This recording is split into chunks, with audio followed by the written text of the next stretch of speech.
À Monsieur Yannick Cheneva, rapporteur pour avis de la Commission de la Défense nationale et des Forces armées, pour une durée ne pouvant excéder 5 minutes.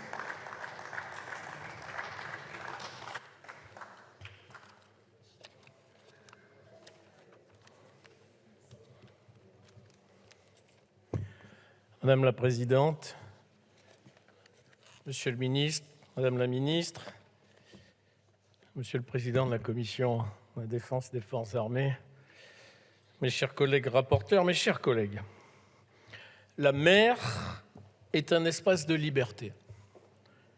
Y perdre la rigueur, c'est perdre la liberté. Victor Hugo. Les empires sont de retour.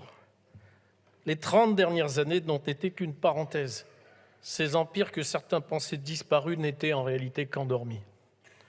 Les équilibres du monde, dont notre vision hexagonale nous incite à ne pas toujours percevoir qu'ils se transforment, doivent nous rappeler à nos devoirs de grande nation.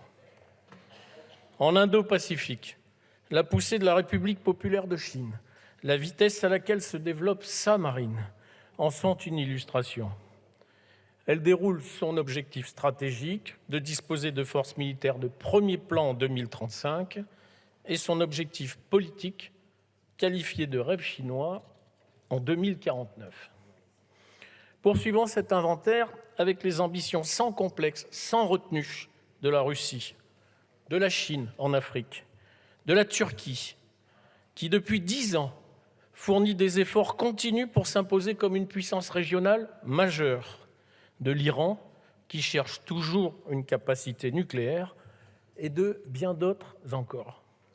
En quelques lignes, nous venons d'évoquer 4 théâtres d'opérations possibles. Possibles en même temps. Europe, Golfe Persique, Afrique, Indo-Pacifique. Voilà qui nous rappelle avec force à nos devoirs. Devoirs diplomatiques, devoirs militaires, mais pas de diplomatie sans puissance.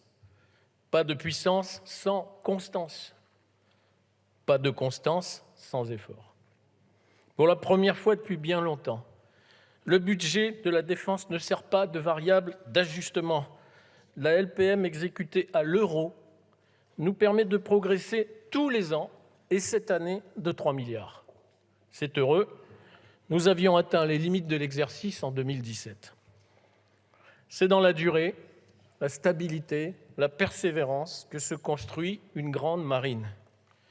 Il faut dès aujourd'hui recruter, former, faire monter en compétences les officiers et les officiers mariniers qui armeront le ou les futurs porte-avions, les équipages des nouveaux sous-marins nucléaires d'attaque ou lanceurs d'engins, poursuivre l'adaptation de nos infrastructures portuaires outre-mer afin d'y accueillir des bâtiments de plus en plus gros, plus nombreux, et pourquoi pas un SNA présent par des rotations régulières avec la métropole dans l'Indo-Pacifique.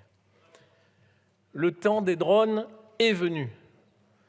Il révolutionne certaines pratiques et impose d'en posséder en nombre, de s'en défendre. 98% des communications Internet transitent par des câbles sous-marins à des profondeurs où l'humain n'opère pas.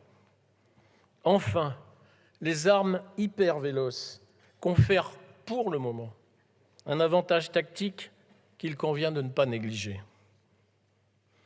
Les États n'ont pas d'amis, mais des intérêts.